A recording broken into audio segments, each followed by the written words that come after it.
Good morning, and thank you very much for being here today. My name is Shallin, and it is a great honor to be chosen by the President of the United States and confirmed by the Senate as your new Secretary of Health and Human Services. Today I will address the problems facing this department and how to improve or repair upon them. As your new Secretary of Health and Human Services, I will address the Health Information Technology for Economical and Clinical Health Act, the Affordable Care Act, and the Health and Privacy Act.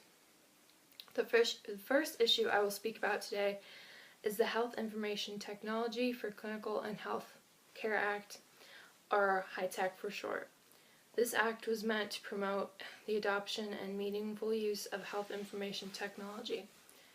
However, since its pass in February of 2009, multiple problems and issues have arose.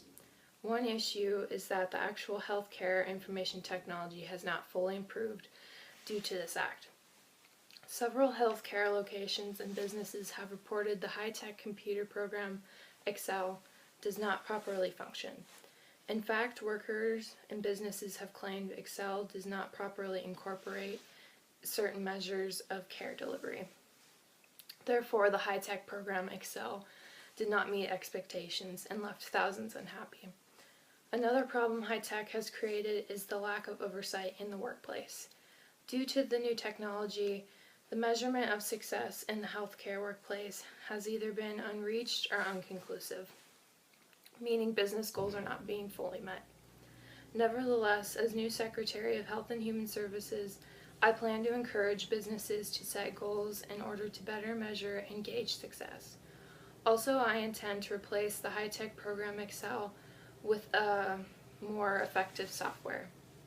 And I plan to offer more program options for healthcare businesses so they can reach full potential. Therefore, I plan to alter or change many items in the high-tech. Another problem I plan to assess is the Affordable Care Act, also known as Obamacare or the ACA.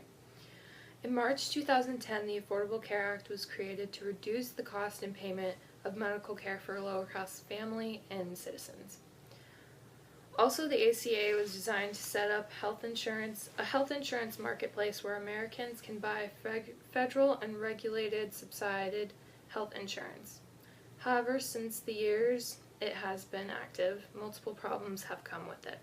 For example, insurance costs for business and families continue to grow by 16.2%. Nevertheless, I fully intend to improve upon Obamacare. First, I plan to offer public option for medical care coverage to people over 60. This will help and aid new retirees who face high premiums and earn too much to receive marketplace subsides. Secondly, I will allow employed parents greater access to new marketplaces and allow employees greater flexibility to offer or not offer health insurance coverage. Therefore, as your new Secretary of Health and Human Services, I plan to better the Affordable Care Act. And finally, the last and most important issue I will assess today is the Health Information Privacy Act. In August of 1996, this act was passed in order to set limits and rules on who could observe and receive your medical information. But there are surprisingly several complications that have arose from this particular act. For instance, many patients have a lack of trust in certain medical businesses. This will affect the patient's willingness to disclose information. Also, many Americans try to avoid treatment because they believe the information is not completely private. In fact, 2 million Americans did not seek treatment for mental illness, and 580,000 did not for cancer because of their lack of trust.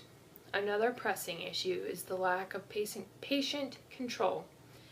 After the information is recorded, not many patients are aware of where this information goes, nor do they know who has it.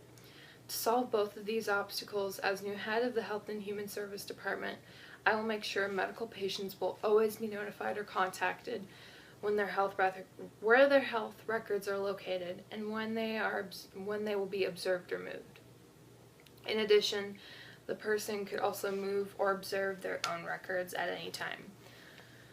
This will also, in return, increase the control and trust for patients. But the final obstacle with the Health Information Privacy Act is that the records could either be lost or hacked. Nevertheless, I intend to provide top quality software and security to eliminate hacking completely. And with the creation of professional health record vendors, the data misplacements will likely be eliminated. So as your new secretary, I will correct and evaluate the Health Information Privacy Act. In conclusion, I would like to thank the President and Senate for choosing me as to be the new head of the Health and Human Service Department. As Secretary, I intend to fulfill and carry out my promises on improving the HITECH Act, the Affordable Care Act, and the Health Information Privacy Act. And once again, thank you very much. I will forever be grateful for this position.